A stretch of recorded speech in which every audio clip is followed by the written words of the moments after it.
the last video, we talked about the first big steps in becoming a content creator. We talked about things like naming yourself, marketing, finding your style of content, and more. In this video, we're going to be talking about tips and things to think about when creating a YouTube channel or a Twitch channel.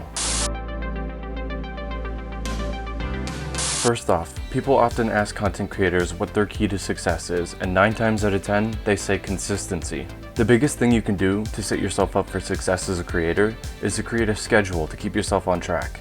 This also gives your audience an idea of when they can expect your content. And remember, it doesn't need to be a big commitment right away. Start with a few hours on the days that you have the most free time or whatever works best for your schedule. Remember that most big-name streamers and YouTubers didn't start as full-time creators. Most of them started by uploading a video every so often or streaming whenever they got home from work. Another tip is to simply be unique. Make content that you would enjoy watching. But remember to always be yourself and play into your strengths. If you're funny, be funny. And if you're shy, that's fine too. Being yourself is the easiest way to build an audience of like-minded people. And definitely don't try to fake it. It'll be exhausting to try to keep up the act and people can usually see through it. Unless you can manage a persona as consistently as someone like Dr. Disrespect, it's easier to just be yourself. One tip that can help people who are looking to be live streamers is to always interact with your chat, regardless of how many people are in it. Talk to them, ask them questions, interact with them. Keeping up a conversation with your chat, even if it's just a few people, will help you become more comfortable and help you get in the habit of talking to your viewers while you stream. One of the biggest tips I tell people is to make sure to promote yourself. Cross-promote your videos or your streams on other forms of social media. You might also consider making separate social media accounts for your channel or your persona. Disclaimer, if you're under the age of 18, you have to have your parents' permission before making these social media accounts. One of the biggest problems people have when they start is that they don't have views. But you can't have views without viewers, and you can't have viewers without people knowing you're making content. If you're going to stream or you just uploaded a new video, post about it on your social media accounts with a link to your channel or video.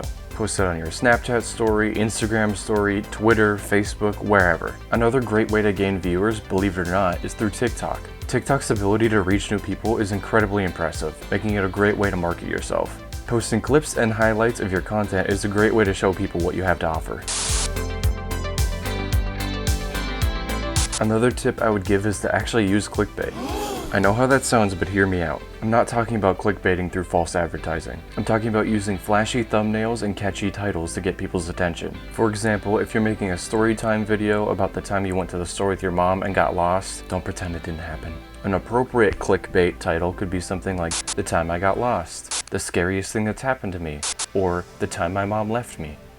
You see, the thing with clickbait is you want to keep it vague, but also enticing, while still keeping it truthful. You want people to see your title and thumbnail and be enticed to click on your video. But again, keep it truthful. You can't title the video about you getting lost in the store something like, "The deadliest shopping trip ever," because that's just not true. The point of clickbait is not to lie to your viewers. The goal is to pique their curiosity. If you make a clickbait title that isn't true, it could have negative effects on your channel.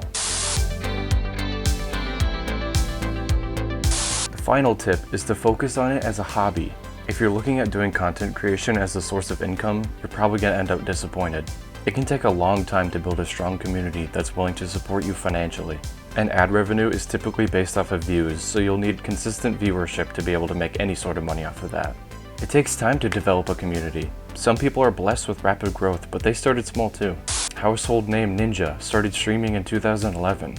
However, he only gained his massive following in the past few years, when Fortnite was at its prime around mid-2018, and is now one of the biggest names in gaming entertainment. YouTuber and streamer Valkyrae started creating content in 2014 while she was working multiple jobs and only really gained popularity in recent years, particularly during 2020 when Among Us was at its peak. Now she's the co-CEO of 100 Thieves, one of the biggest gaming organizations in the world, and is also considered one of the most successful female streamers. These people started their streaming careers as hobbies, and over the years it turned into their biggest accomplishment through hard work and a little bit of luck.